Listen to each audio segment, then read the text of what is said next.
අම්මා ඩොකියුමන්ට් එකට සිංහලෙන් කියනවා. ඩොකියුමන්ට් එකට සිංහලෙන් කියනවා මොකක්ද? මලා. කවුද මම මේවා?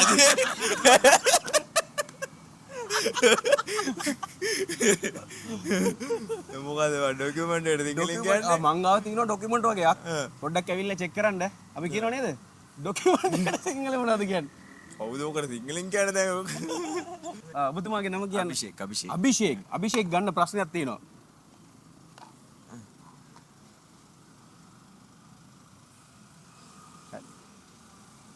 අභිෂේක් කොහෙද ගම? මම මේ පොළොන්නරුවේ. පොළොන්නරුවේමයි. අභිෂේක්ගේ ප්‍රශ්නේ මොකද්ද? අම්මා ඩොකියුමන්ට් එකට සිංහලෙන් කියනවා. ඩොකියුමන්ට් එකට සිංහලෙන් කියනවා මොකක්ද? මලා. කවුද මම මේවා?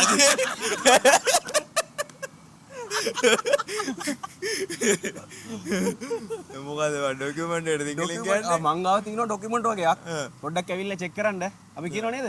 ඩොකියුමන්ට් එකට සිංහලෙන් මොනවද කියන්නේ? කවුද ඔකට සිංහලෙන් කියන්නේ දැන්? මොනවද සිංහලෙන් කියන්නේ ඩොකියුමන්ට් වලට?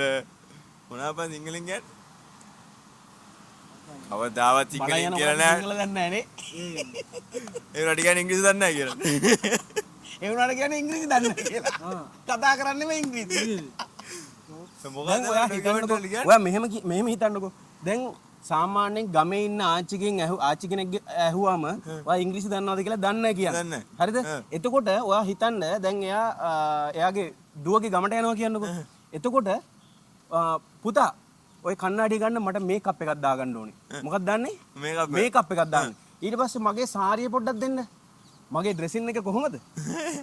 ඩ්‍රෙසින් එක කොහොමද? ලස්සනයි නේද? හරි මගේ හෑන්ඩ් බෑග් එක දෙන්න පුතා. හෑන්ඩ් බෑග් එක ගන්න. ඊට පස්සේ අරින්න ගේට්ටුව. යන්නේ රෝඩ් එකට. හරිද? ඊට පස්සේ ගිහිල්ලා බස් හෝල්ට් එකේ නතර වෙන්නේ. දැන් කවුද කියන්නේ ඉංග්‍රීසි දන්නේ නැහැ. දැන් බස් එක ආවට පස්සේ බස් එකට නගිනවා. අනේ පුතේ මට සීට් එකක් දෙන්න. හරිද? දැන් සීට් එකක් දෙන්න කියනවා. ඊට පස්සේ මගේ ටිකට් එක දෙනවද? මේ ඉස්සරහා හෝල්ඩ් එකෙන් බහි. ඉස්සරහා හෝල්ඩ් එකෙන් බහින්නේ. කොහෙද? හෝල්ඩ් එක. ඉස්සරහා හෝල්ඩ් එකෙන් බහින්නේ. මගේ ටිකට් එක දෙන්න. අනේ පුතේ මගේ බැලන්ස් එක දුන්නේ නැහැ නේ තාම. අනේ පුතේ බෙල් එක ගහන්න පොඩ්ඩක්. තනිකරම ඉංග්‍රීසිනේ කතා කරන්නේ මෙතන. කියන්නේ ඉංග්‍රීසි දන්නේ නැහැ කියලා. ඔව් හැම වාක්‍යයකම හැම වචනයකම හැම වාක්‍යයකම එක වචනයක් තියෙනවා ඉංග්‍රීසි. අනේ පුතේ බෙල් එක පොඩ්ඩක් ගහන්න. ඉස්සරහා හෝල්ට් එකේ නවත්තන්න පුතා. අනේ ඔහොම බ්‍රේක් ගහන්න එපා. දැන් ඒක නෙවෙයි තියෙන ප්‍රශ්නේ මේක. ඩොකියුමන්ට් එකට සිංහලෙන් කියන්නේ මොකද්ද? හරි මං කියලා දෙනවා. මගේ වැඩසටහන කොහොමද? එලකිරි නියමයි. අපි සද්ද දාලා කියන්න බලන්න ටෝක් විත් චානු. ටෝක් විත් චානු. තව සද්දෙට. ටෝක් විත් චානු. ඇහුන්නේ? ටෝක් විත් චානු. ඔයාට රටින් ගෙනාපු ටොපි වගේක් දෙනවා. thank you. මේක අයිහා ගල්ෆ් කලෙක්ෂන් කියලා ඔඩ මාඩි වල කඩෙන් තමයි දුන්නා. ඔයාලා කොහමද කාලා දින්නේ? කනවාද මොනවද? මං කියවා රෙස්ටුරන්ට් එක. බොහොම ස්තුතියි. ඇවිල්ලා එන්න. අනිවාර්යයෙන්. කාගේද ඔයාගේද? අපි දෙන්න කරා. මොකද කඩේ? Canadian dish. කැන්ඩියන් ඩිෂ් කියලා කඩයක් තියෙනවා පොළොන්නරුව. අනිවාර්යයෙන්ම ළමයි ඇවිල්ලා try කරලා බලන්න. මොනවද තියෙන්නේ කඩේ? අපේ තියෙනවා රයිස් තියෙනවා, කොත්තු තියෙනවා, නූඩ්ල්ස් තියෙනවා, සුප් තියෙනවා, බනිස් තියෙනවා, ෂෝටිස් තියෙනවා. ඕන දෙයක්. සාමාන්‍යයෙන් මේ අරින්නේ කීයටද උදේ? අපි 24 hours අරලා. පැය 24. පැය 24. අන්න දැක්ක නේද 24 hours.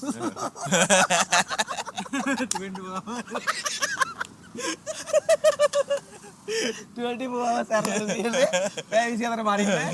24 hours අරලා තියෙන්නේ. අනිවාර්යයෙන්ම ඇවිල්ලා උත්සාහ කරන්න එපා try කරලා බලන්න. හරිනේ? try කරලා බලන්න. හරි. බොහොම ස්තුතියි. හරි අපි යනවා. හරි සුද්දා.